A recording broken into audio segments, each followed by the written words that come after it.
We're putting AI at the core, and we're rebuilding around it. We're making sure that every one of our processes is well understood, documented, and automated where possible. You said something a little while ago that I really liked, and it's also on your website. You said the adoption of AI is not just an upgrade, it's the cornerstone of our operational evolution. So I'd love to get your perspective on a couple of things. The first one is that quote of yours, AI as the cornerstone of Capita's evolution. What does that mean for you exactly, sort of practically day to day? Well, it means that we are rebuilding the company. We are opening Capita as it was. We're putting AI at the core, and we're rebuilding around it. We're making sure that every one of our processes is well understood, documented, and automated where possible. We're making sure that all of our data is available and is used safely and responsibly to train and to deploy AI-based services.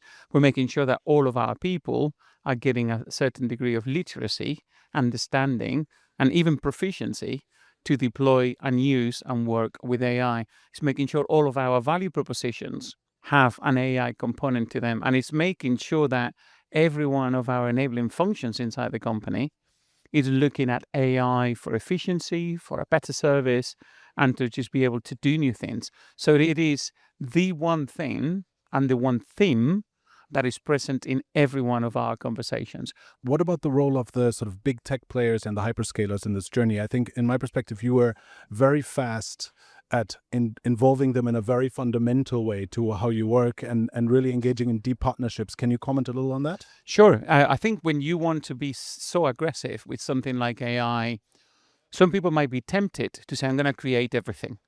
I've got this. The reality is that there is too much innovation going on. This is a big lift for a lot of our partners in the market, and it would just be irresponsible to try to recreate what they're doing. And I don't think we stood a chance. So we accepted that the big innovation at the systems level, at the applications level, at the platform levels, in the cloud, at the API levels and at the interfaces, what's going to be coming from these sort of hyperscalers, right? The big four, right, in the application space.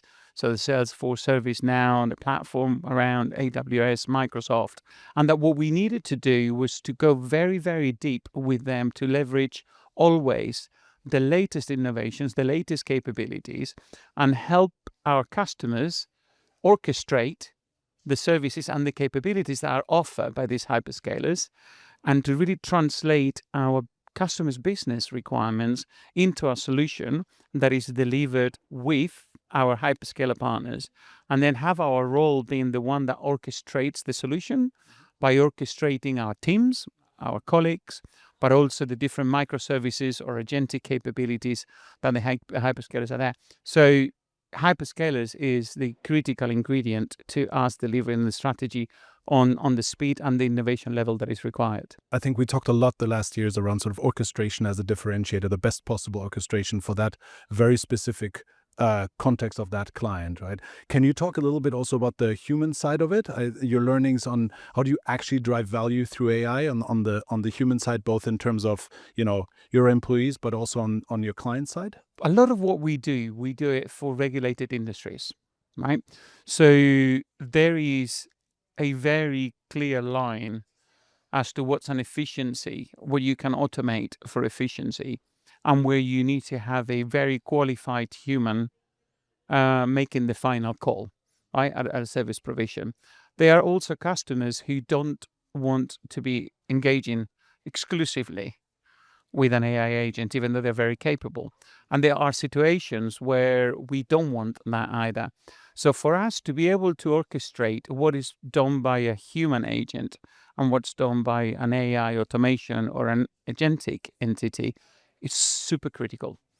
So the key for us is, at the very, very least, and at the very, very minimum, everyone should be empowered and augmented by AI.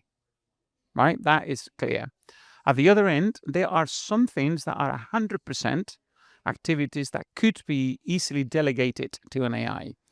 But the real magic is knowing how to orchestrate what's in between. And that's where we're teaching our colleagues to how to work with agents, how to delegate stuff to agents.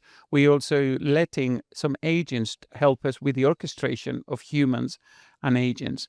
But the beauty here is we can actually do this process by process, customer situation by customer situation, regulatory environment by regulatory environment, and just make sure that we get it right every single time.